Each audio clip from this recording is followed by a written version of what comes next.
عام طور پر جب ہمارے ذہن میں سفر کا تصور ابھرتا ہے نا، تو مطلب ایک بڑی سیدھی اور پرکشش سی تصویر سامنے آتی ہے۔ انسان اپنا سامان باندھتا ہے، ٹکٹ لیتا ہے اور بس ایک جگہ سے دوسری جگہ نکل جاتا ہے۔ بالکل، جی ہاں، بالکل، اور ایک مقام سے دوسرے مقام تک کا فاصلہ طے کر لیتا ہے۔ یہ ایک بڑا میکینکی اور بساؤ کا تفریحی عمل لگتا ہے، لیکن ذرا اس لمحے کا تصور کیا جائے جب کسی انسان کو اپنا گھر، اپنے بچپن کی گلیوں، اور وہ تمام یادیں جو اس مٹی کے ذرے ذرے میں پیوست ہوتی ہیں۔ ایگزیکٹلی، وہ سب ہمیشہ کے لیے پیچھے چھوڑنا پڑے، اور وہ بھی کسی چھٹیوں پر جانے کے لیے نہیں، بلکہ محض اپنی بقا کے لیے یا اپنے نظریات کی حفاظت کے لیے۔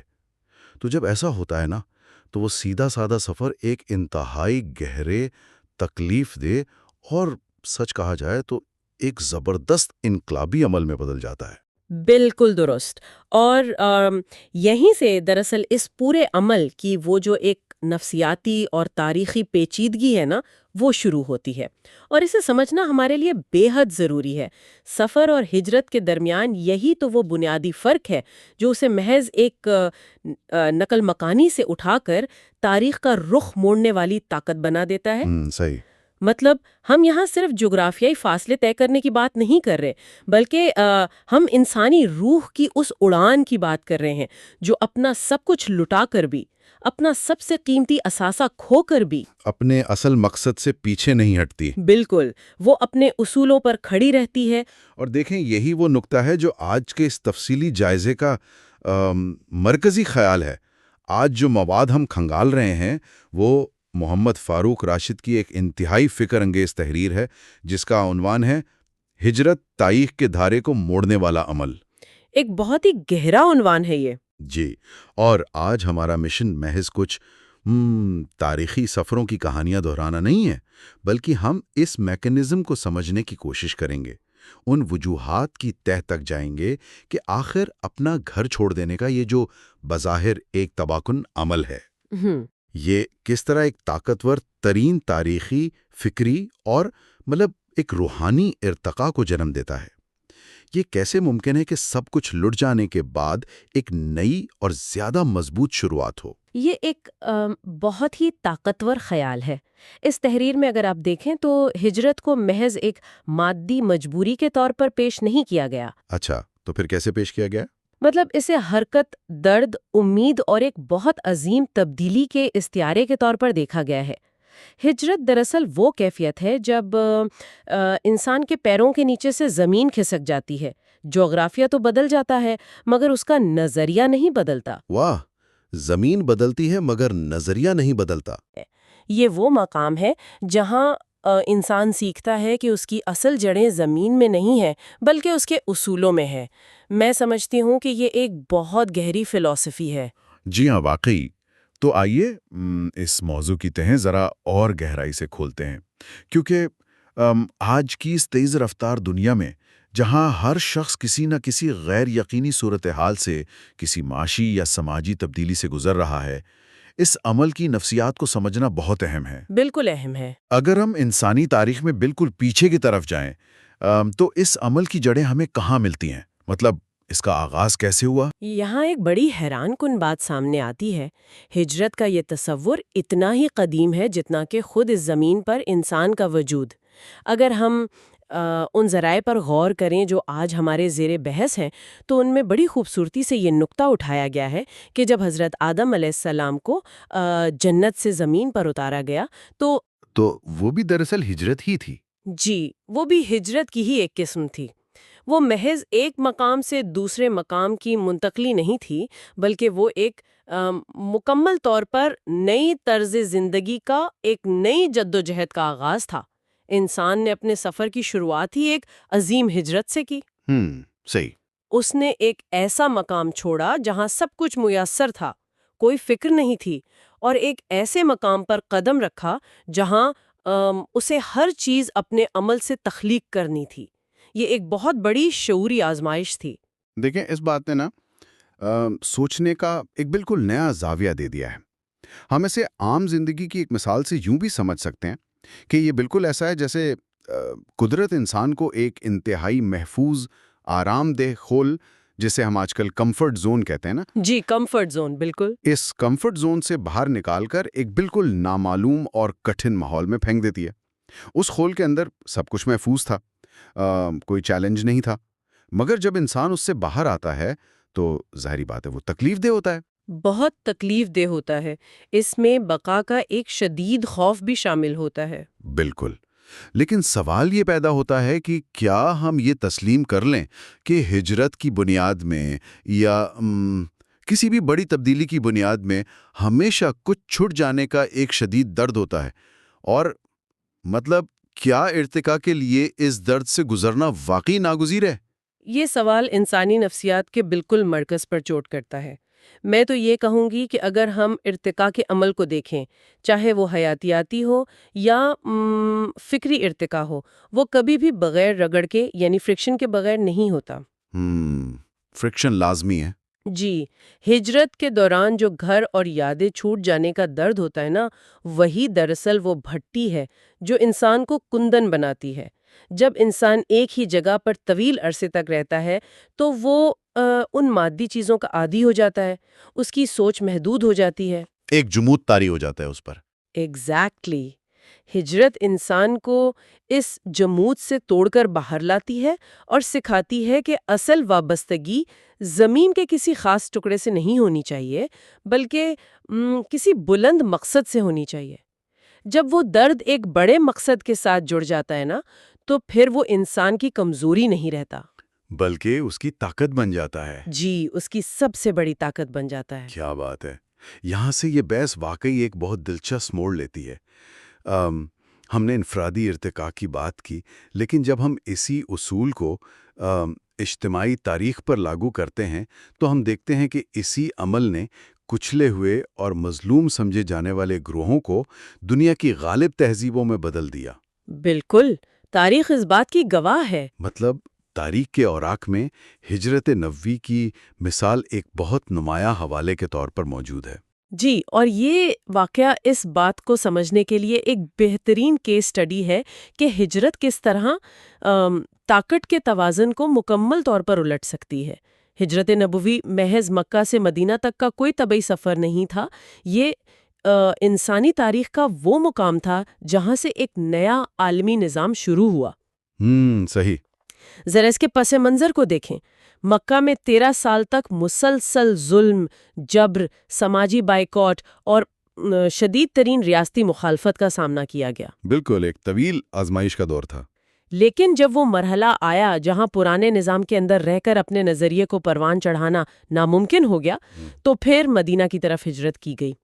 اور میں بتاتی چلوں، یہ محض جان بچانے کا عمل نہیں تھا، بلکہ یہ ایک ایسا قدم تھا جس نے ایک مظلوم جماعت کو ایک باقاعدہ ریاست کے درجے پر لا کھڑا کیا.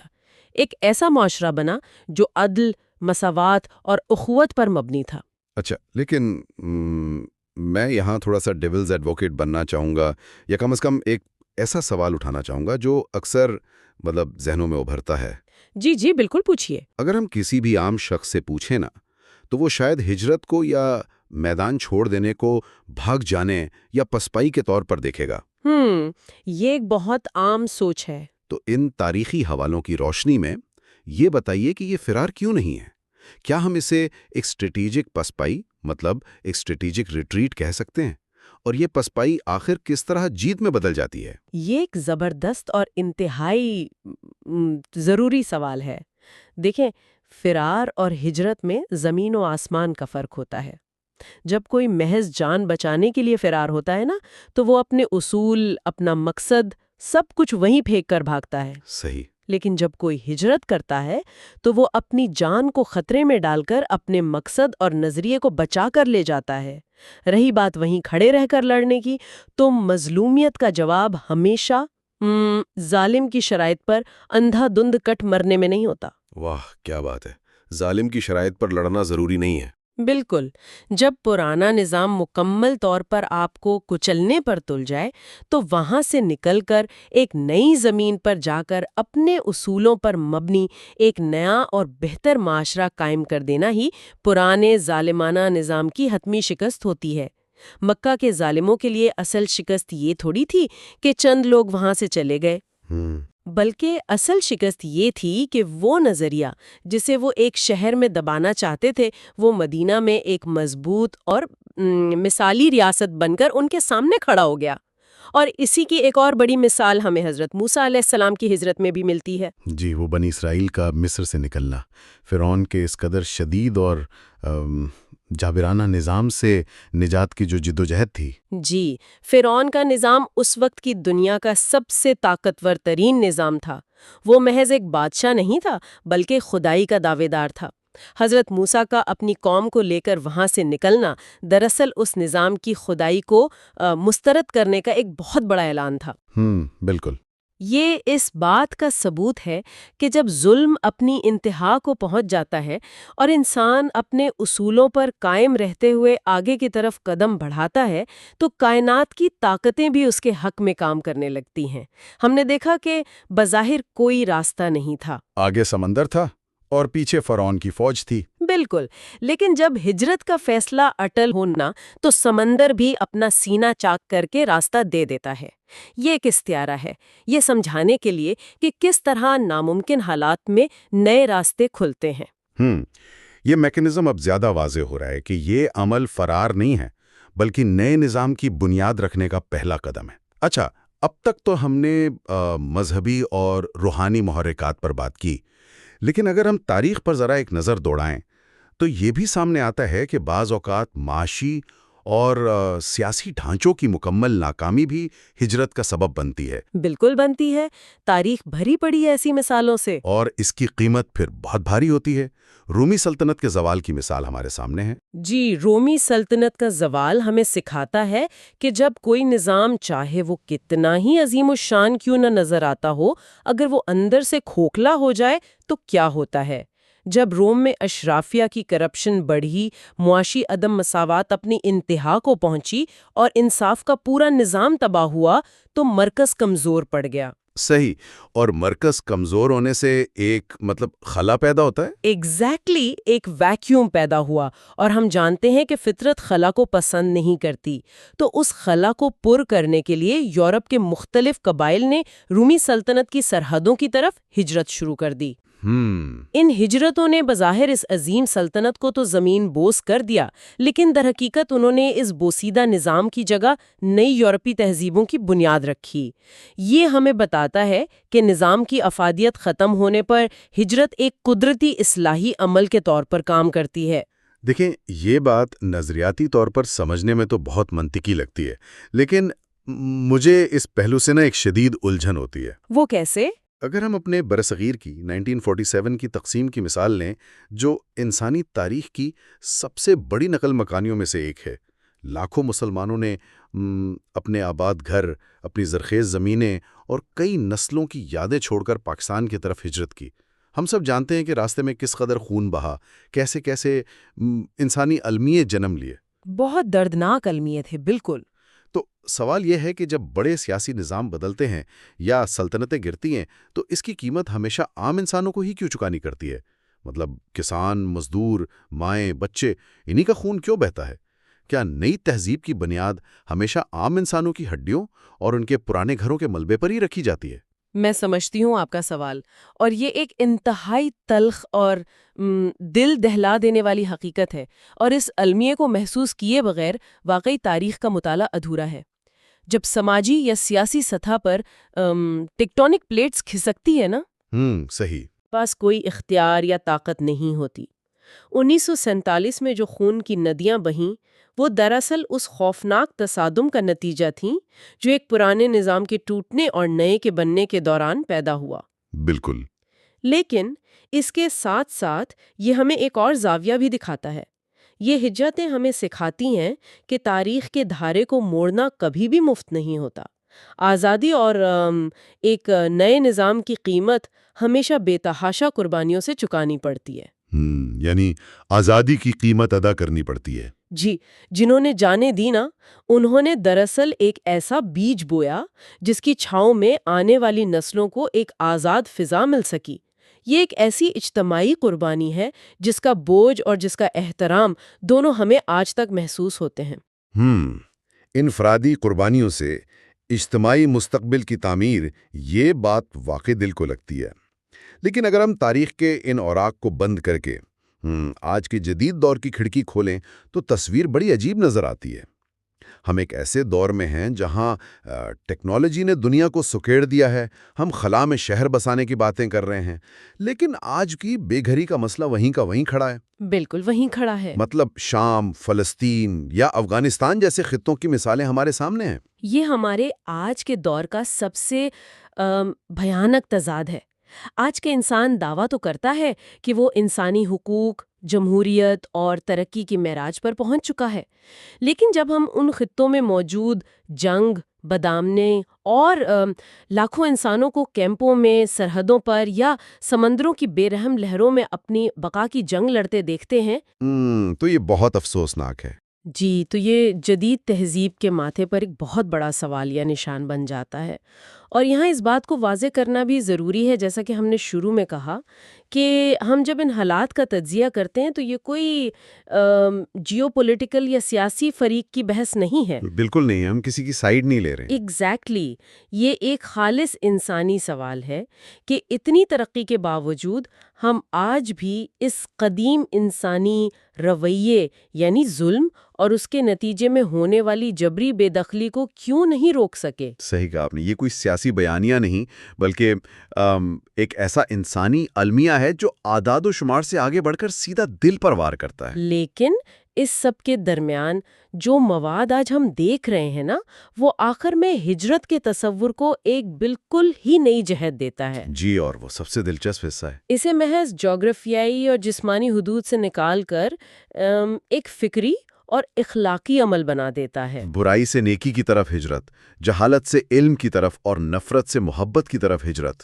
بالکل، اور یہی وہ مقام ہے جہاں یہ تصور تاریخ کے کینوس سے نکل کر سیدھا انسان کے اندرون ذات میں داخل ہو جاتا ہے۔ اصل پیغام یہ ہے کہ اگر کسی انسان کو جسمانی طور پر اپنا گھر نہیں بھی چھوڑنا پڑ رہا نا، تب بھی اسے ہجرت کے اس ارتقائی جذبے کو اپنے اندر زندہ رکھنا ہے۔ یعنی یہ ایک مسلسل عمل ہے۔ جی، جسمانی ہجرت شاید زندگی میں ایک بار ہو، لیکن فکری ہجرت ایک مسلسل رکنے والا عمل نہیں ہے۔ اس کو اگر ہم اپنی روزمرہ کی زندگی پر لاگو کریں نا، تو اس کا مطلب ہے کہ ہم میں سے جو لوگ روزانہ ایک ہی بستر پر جاگتے ہیں، ایک ہی راستے سے گزر کر دفتر جاتے ہیں، انہیں بھی ذہنی اور نفسیاتی طور پر ایک ہجرت کرنی پڑتی ہے۔ بالکل، ہر روز کرنی پڑتی ہے۔ مثال کے طور پر کسی زہریلے یا ٹاکسک رویے سے نکل کر صحت مند سوچ کی طرف جانا، یا آج کے دور کی جو سب سے بڑی بیماری ہے، مطلب معلومات کی اندھا دھند یلغار، جسے ہم انفارمیشن اوور لوڈ کہتے ہیں۔ بالکل صحیح مثال ہے۔ اس سے نکل کر بامقصد اور گہرے علم کی طرف جانا، یہ سب بھی تو فکری ہجرتیں ہیں نا؟ کیا یہ سمجھنا درست ہے؟ یہ 100% درست ہے، اور یہ ایک بہت ہی بروقت مثال دی ہے آپ نے۔ یہ جو پرانی اور نقصان دہ عادتوں کو چھوڑنے کا عمل ہے نا، یہ بھی قطعی طور پر آسان نہیں ہوتا۔ اس میں بھی ایک قسم کا درد ہوتا ہے، اپنی انا کو مارنا پڑتا ہے، اپنے پرانے عقائد کو چیلنج کرنا پڑتا ہے۔ ایک فرکشن یہاں بھی ہوتی ہے۔ ایگزیکٹلی، لیکن یہی وہ حقیقی ہجرت ہے جو انسان کی شخصیت کو بدل کر رکھ دیتی ہے۔ اور تاریخ گواہ ہے کہ جب افراد اندرونی طور پر یہ ہجرتیں کرتے ہیں نا، حق کو اپناتے ہیں اور باطل کو چھوڑنے کا حوصلہ پیدا کرتے ہیں، تو پورا معاشرہ ترقی کی راہ پر گامزن ہو جاتا ہے۔ جو قومیں اس فکری ہجرت کی اہمیت کو سمجھ لیتی ہیں، در حقیقت وہی دنیا کی فکری قیادت کرتی ہیں۔ تو اس تمام تفصیلی بحث کا کیا نچوڑ نکلتا ہے؟ اگر ہم ان تمام پہلوؤں کو سمیٹیں تو ہم ہجرت کو کس طرح بیان کر سکتے ہیں؟ اگر اس پوری گفتگو کو سمیٹا جائے نا، تو ہجرت محض ایک جگہ سے دوسری جگہ منتقلی کا نام ہرگز نہیں ہے۔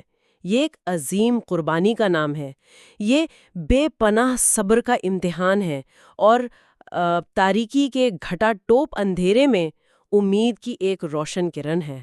واہ! یہ وہ عمل ہے جو انسان کو اس کی مادی اور سطحی وابستگیوں سے آزاد کر کے اس کے اصل اور بلند ترین مقام سے روشناس کرواتا ہے۔ ہجرت کا اٹھنے والا ہر قدم، چاہے وہ زمین کے کسی صحرا میں اٹھے یا انسان کے اپنے ذہن کی بھول بھلیوں میں، وہ تاریخ کا ایک نیا ورق لکھتا ہے۔ اور قربانیوں اور کامیابیوں کی یہی کہانیاں دراصل انسانیت کا سب سے بڑا اثاثہ ہیں۔ واقعی، اور اس سب کا اطلاق ہر اس انسان پر ہوتا ہے جو کسی بھی قسم کے بدلاؤ سے گزر رہا ہے۔ جب بھی زندگی میں کوئی بڑی تبدیلی آئے، چاہے وہ کریئر کا بدلنا ہو، جگہ کا تبدیل ہونا ہو یا سوچ کا ارتقا ہو، تو اس غیر یقینی پن سے ڈرنے اور پیچھے ہٹنے کے بجائے اسے ہجرت کے اسی وسیع فلسفے سے جوڑنا چاہیے۔ جی بالکل جوڑنا چاہیے۔ اسے اپنے پرانے خول سے باہر نکلنے اور ایک بڑے مقصد کی طرف بڑھنے کی سیڑھی سمجھنا چاہیے۔ بالکل صحیح کہا آپ نے۔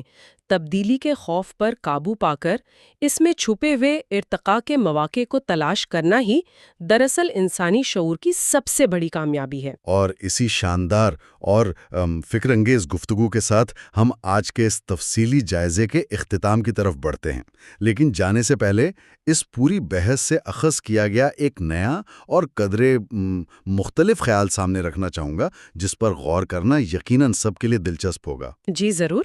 ذرا سوچنے کی بات ہے، تاریخ گواہ ہے کہ انسان نے جب بھی جسمانی ہجرت کی تو اسے نئی زمینیں ملیں، نئے بر اعظم دریافت ہوئے اور نئی تہذیبوں نے جنم لیا۔